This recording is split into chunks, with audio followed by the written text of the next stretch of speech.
Budget की बारीकियों पर बातचीत करने के लिए इस वक्त हमारे साथ मौजूद हैं वित्त मंत्री अरुण जेटली। सर, बहुत बहुत स्वागत है एबीपी न्यूज़ पर। आपने बजट ऐसे समय में पेश किया जब 5 राज्यों के विधानसभा चुनाव हुए। क्या आपने किसी तरह की लोक लुभावन घोषणाएं नहीं की? कोई जोखिम नहीं? देखिए, मुझे लगता है कि अर्थव्यवस्था को स्थिरता चाहिए, अर्थव्यवस्था को दिशा चाहिए और एक अनुशासन होता है लोकतंत्र में कि जिस राज्य में चुनाव हो रहा हो कोई स्टेट स्पेसिफिक घोषणा नहीं करते। उस अनुशासन का हमने पालन किया, लेकिन नीतियों की दृष्टि से मुझे नहीं याद कि पिछले 10-15 साल में इस देश में कोई ऐसा बजट आया हो जिसका देश में इतना स्वागत हुआ हो जितना इस बजट का हुआ है। अगर मैं इतिहास में जाऊं तो डॉक्टर मनमोहन सिंह का 91 बजट का बहुत स्वागत हुआ था। मुझे याद है कि यूनाइटेड फ्रंट गवर्नमेंट में चिदम्बरम साहब का एक बजट आया था जिसका अच्छा स्वागत हुआ था। एक वाजपेयी जी की सरकार में 99 के आरंभ में एक यशवंत सिन्हा जी का बजट आया था जिसका बहुत स्वागत हुआ। उसी कड़ी में ये बजट ऐसा आया है जिसकी लोकप्रियता भी रही है और अधिकतर लोगों की टिप्पणी रही है कि आर्थिक दृष्टि से ये एक बड़ा साउंड प्रपोजल्स हैं जो इसमें दिए गए हैं। लेकिन नोटबंदी के बाद लोगों की उम्मीदें काफ़ी थी और कांग्रेस उपाध्यक्ष राहुल गांधी ने कहा कि इस बजट में कुछ है ही नहीं, वो सिर्फ शेरो शायरी की बात कर रहे हैं। कि ये उनका विषय नहीं है और शायद उनको इस विषय की समझ भी ना आई हो। अगर आप देखिए तो इस बजट के एक एक वाक्य, एक एक प्रस्ताव के पीछे एक कारण था।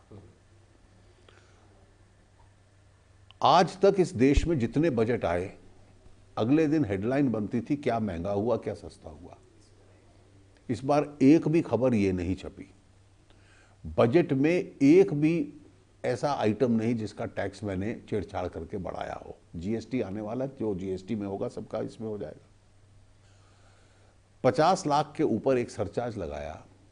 उसके अतिरिक्त हर टैक्स पेयर को, छोटा बड़ा जितने टैक्स पेयर थे, हर टैक्स पेयर का टैक्स मात्रा में कम हुआ। अब अपने आप से हर व्यक्ति कैलकुलेट कर रहा है कि मुझे कितना लाभ हुआ। बजट के बाद ये निर्णय होता था कि मुझ पे कितना बोझ पड़ा, आज ये हुआ मुझ पे कितना लाभ पड़ा। और इसके पीछे कारण था। मेरा बजट में सबसे प्रमुख वाक्य ये था, जिसमें नैतिकता भी थी, अर्थव्यवस्था की नीति भी थी, कि जो लोग टैक्स चोरी करते हैं उनके हिस्से का टैक्स ईमानदार टैक्स पेयर को देना पड़ता है। और अगर टैक्स चोरी करने वालों को मैं टैक्स नेट में घसीट रहा हूं तो जो ईमानदारी से दे रहा है उसका बोझ थोड़ा कम तो करूं। तो 5 लाख से नीचे वाले का मैंने आधा कर दिया। एमएसएमई सेक्टर को, और केवल एमएसएमई तो 5 करोड़ तक होता है, मैंने 50 करोड़ तक को, एमएसएमई प्लस को, यानी कि 96% कंपनीज इस देश की, उनका टैक्स मैंने 5% कम कर दिया ताकि अर्थ जॉब क्रिएटर्स हैं वो लोग। और एक ये वो दिशा देने की कोशिश की। हाउसिंग सेक्टर में इस देश में अफोर्डेबल हाउसिंग, मैंने कोई अमीरों के बड़े बंगलों को रिलीफ नहीं दिया, सेकंड और थर्ड हाउस को रिलीफ नहीं दिया, लेकिन जो आदमी एक 650 फुट का एक कारपेट एरिया यानी 1000 फुट का फ्लैट जिसमें 2 बेडरूम बन सकते हैं, उस अफोर्डेबल हाउसिंग को इंफ्रास्ट्रक्चर दे दिया, उसको लोन सस्ता मिलेगा उसके बनाने वाले को। और जो रियल एस्टेट को बूस्ट देने के कुछ मैंने कदम पिछले साल किए थे, कुछ इस साल किए। तो जनजीवन को मदद करने वाला जो कदम थे इसके अंदर अनाउंस किए। लेकिन चुनाव के पहले आपका एक जो मैसेज था जो अब वायरल होने लगा है कि आप कहा करते थे कि 5 लाख रुपए तक की जो भी आमदनी है वहाँ पर इनकम टैक्स बिल्कुल नहीं लगना चाहिए, ज़ीरो होना चाहिए। यहाँ पर तो बात आप 3.5 लाख तक ही या 3 लाख तक ही सीमित हो गई। देखिए, मैं किस दिशा में जा रहा हूं। मैं इस देश के टैक्स बेस को श्रिंक नहीं कर सकता, लेकिन बिना श्रिंक किए हुए, वैसे ही बहुत कम लोग टैक्स देते हैं, मैंने आंकड़े दिए, उसको और मैं आधा कर दूं ये तो कोई समझदारी नहीं होगी। लेकिन उसको बिना छोटा किए हुए 5-6 लाख साल का कमाने वाला व्यक्ति जो 50,000 60,000 रुपया महीना कमाता है, उसकी लाइबिलिटी को मैं वर्चुअली बहुत कम या नेग्लिजिबल कर दूं। आज मैंने उस व्यक्ति को 2.5 लाख तक की वो छूट मिल सकती है अगर घर खरीदा है तो उसके ब्याज की, 1.5 लाख की छूट मिल सकती है, पीपीएफ ले ले, कोई बैंक में फिक्स डिपॉजिट करा ले, ईटीसी बच्चे की एजुकेशन कराए, हेल्थ इंश्योरेंस कराए वो उसको छूट मिलती है, नौकरी करता है तो उसकी ट्रांसपोर्ट के खर्चे की उसको छूट अलग मिलती है। ये सारे मैंने खर्चे उसमें डाल दिए। तो मैंने जितनी भी ये लिमिट्स थी सारी बढ़ाई।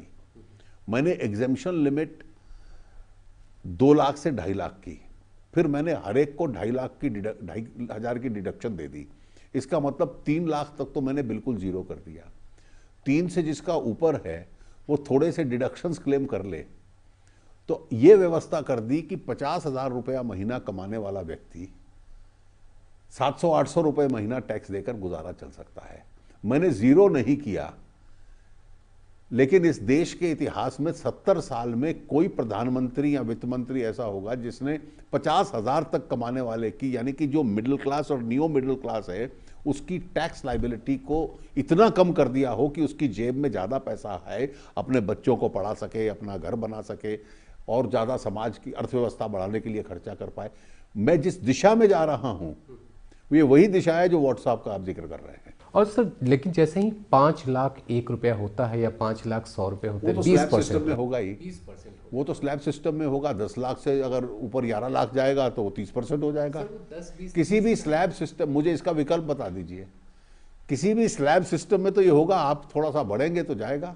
4 गुना सीधे जंप हो जाता है, इसलिए ये सवाल वो है। अगर उसका एक ही विकल्प था कि मैं ये रिलीफ ना देता, और मेरा रिलीफ देने के पीछे ये कारण था कि जब मैंने इतना दबाव डाला, जो लोग नॉन फाइलर्स थे, जो फाइल नहीं करते रिटर्न, उनके ऊपर कि रिटर्न फाइल करो, तो उनको आकर्षण भी तो देना है कि भाई आप पे 5% केवल टैक्स लगेगा, कुछ हंड्रेड्स ऑफ रुपीज़ आपको हर महीने देने पड़ेंगे, आपको आधे पेज की रिटर्न फाइल करनी पड़ेगी, आपको किसी वकील के पास चार्टर्ड अकाउंटेंट पे जाने की ज़रूरत नहीं, आपकी स्क्रूटनी नहीं होगी, जो आप भरोगे वही स्वीकार हम कर लेंगे।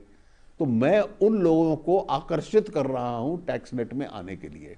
अब आप देखिए, मैंने व्यापारियों के लिए 2 करोड़ तक कोई किताबें मेंटेन ना करो, जो अमाउंट भर दो उसका 6% अगर आपने चेक से बिजनेस किया है और 8% अगर कैश से किया है वो इनकम मानी जाएगी। प्रोफेशनल्स के लिए कर दिया। अब एक बार ये एजेंडा, और ये सफल हुआ है।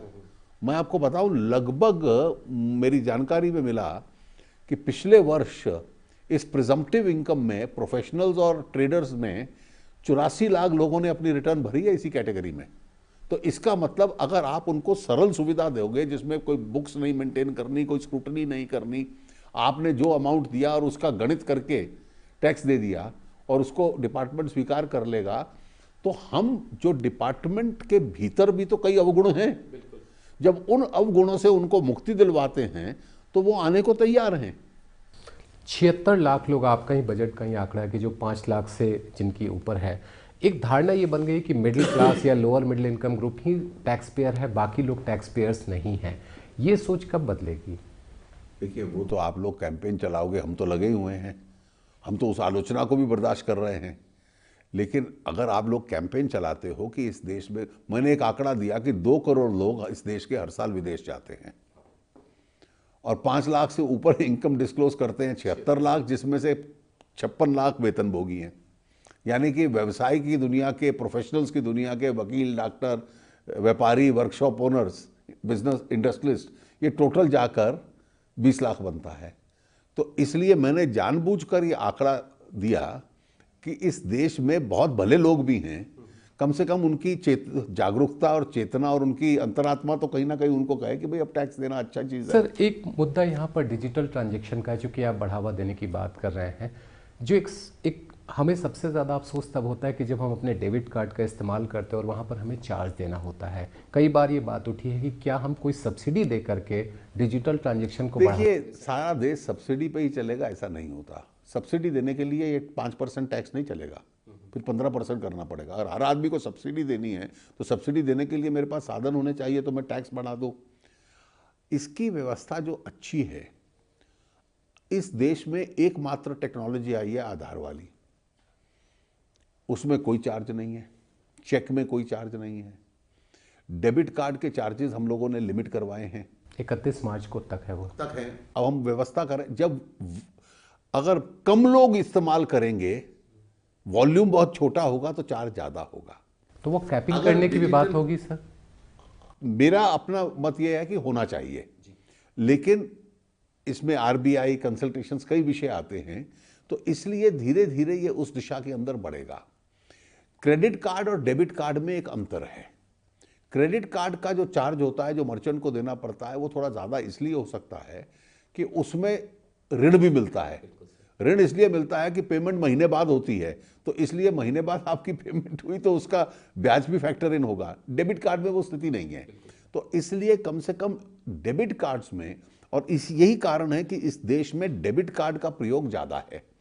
लगभग 75 करोड़ कार्ड में से 72 करोड़ डेबिट कार्ड ही हैं इस देश में, तो इसी कारण से ज़्यादा है। क्रेडिट कार्ड का प्रयोग तुलना में कम है, लेकिन कई ऐसी टेक्नोलॉजीज जो अब नई आ रही हैं, आधार वगैरह की, वो तो जीरो रेट के ऊपर है। सर, एक आपकी बड़ी कंस्टिट्यूंसी है व्यापारी, 3 लाख के ऊपर जो आपने कैश ट्रांजैक्शन के ऊपर सीलिंग लगा दी है, वो वर्ग नाराज दिख रहा है, कैसे उस वर्ग को? मुझे किसी ने ये नहीं कहा। मैं मानता हूं कि कैश अनसेफ है, कैश में चोरी की गुंजाइश भी है। कैश तरह तरह के वाइसेस को इंक्रीज करता है। केवल हमें अपना स्वभाव बदलना है कि कैश के अवगुण कितने हैं। दुनिया भर में शोध हुए हैं कि कैश का कर्ज कितना है। क्राइम में, ब्राइबरी में, रैंसम में, काउंटरफेट में सब कैश इस्तेमाल होता है। और इसलिए माँ बाप प्रयास करते हैं कि बच्चा जब छोटा होता है तो उसके हाथ में ज़्यादा कैश ना आए, क्योंकि उनको मालूम है कि इसका मिसयूज होता है।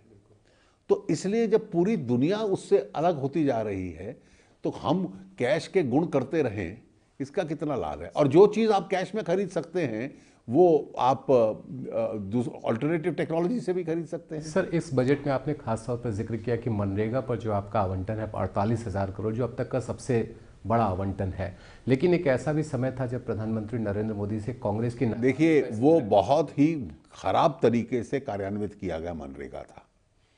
आप लोगों को कहिए कि गड्ढा खोदिए और फिर उसमें मट्टी भर दीजिए दोबारा अगले दिन, वो ये था। अगर आपने मेरा पूरा भाषण रखा हो तो पूरे मनरेगा को मैंने विलेज पॉन्ड्स के साथ लिंक किया है। मैंने संख्या दी है कि कितने पॉन्ड खुदे हैं और कितना हमारा टारगेट है। ये इरिगेशन के लिए है, ग्रामीण पानी के लिए है, लोगों की सुविधा के लिए है। और इसलिए जो इनफॉर्मल इकोनॉमी के ऊपर दबाव पड़ा है, उस इनफॉर्मल इकोनॉमी में और साधन दिए जाएं। पिछले साल मैंने 38,500 करोड़ कहा था, लेकिन उससे ज़्यादा मैंने दिया, अलग से और दिया। तो इस साल मैंने 48,000 किया। और अगर ग्रामीण क्षेत्रों में जाता है और ये एसेट क्रिएशन के साथ लिंक्ड होता है तो इसमें कोई बुराई नहीं है। सर, यूनिवर्सल बेसिक स्कीम की आपने बात की, चूंकि आर्थिक समीक्षा में बहुत विस्तार से दिया गया है, आपके बजट में उसका कहीं जिक्र नहीं दिखा। क्या हम ये समझें कि अभी समय ये भविष्य के लिए एक चर्चा का विषय है कि क्या मौजूदा सब्सिडीज के विकल्प में गरीब परिवारों को हर महीने की पहली तारीख को एक चेक मिल जाना चाहिए, और वैकल्पिक व्यवस्था का। अब इस साल मैंने बजट से 55,000 करोड़ रुपया रेलवे को सब्सिडी दी है, तो वो तो एयर कंडीशन पैसेंजर को भी मिल रही है। आज मैं दिल्ली में केरोसिन खरीदता हूं तो मुझे सब्सिडी मिल रही है। आज मेरा बच्चा अगर दिल्ली विश्वविद्यालय के कॉलेज में पढ़ता है तो मुझे भी सब्सिडी मिल रही है। ये जो सारी सब्सिडीज हैं, इनको समाप्त करके जो अमीरों के हक नहीं है, ये गरीबों के लिए है। तो गरीब को अगर चेक दे दिया जाए इसके स्थान पर, ये पूरे विश्व में एक डायरेक्ट बेनिफिट की एक सोच चल रही है, और ये एक अच्छी सोच है। मुझे लगता है चर्चा के लिए एक अच्छा विषय सामने आया। भविष्य में अगर एक राजनीतिक आम राय बनती है तो उस दिशा में आगे बढ़ा जा सकता है। सर, नौकरियों का मुद्दा था, चूंकि बहुत कम नौकरियों के मौके बन पाए हैं, 15 लाख ही बन पाए हैं। कैसे इस स्थिति को सुधारेंगे, क्योंकि इस बात को लेकर के आपकी सबसे ज्यादा आलोचना होती है। आप आलोचना वाले तो करेंगे, कोई नौकरियां अर्थव्यवस्था से डीलिंक्ड नहीं होती। अब आपने कहा कि मनरेगा में आपने बढ़ा दिया, तो वो नौकरियों से संबंध नहीं है। जब हमने मुद्रा योजना इस साल 2,44,000 करोड़ रुपया एलोकेट कर दिया बैंकिंग सिस्टम से, वो नौकरियों से संबंधित नहीं है। जो रूरल क्रेडिट 10 लाख रुपया दिया, वो फार्मर की जॉब क्रिएशन के साथ नहीं है। जो इंफ्रास्ट्रक्चर क्रिएशन के लिए इतना पैसा दे रहे हैं, उसका जॉब क्रिएशन से कोई ताल्लुक नहीं है क्या? जब इन सब कदमों से अर्थव्यवस्था उठती है तो स्वाभाविक है कि नौकरियां आती हैं। नौकरियां अर्थव्यवस्था से अलग पैरेलल क्रिएट नहीं होती, अर्थव्यवस्था के हिस्से में क्रिएट होती हैं।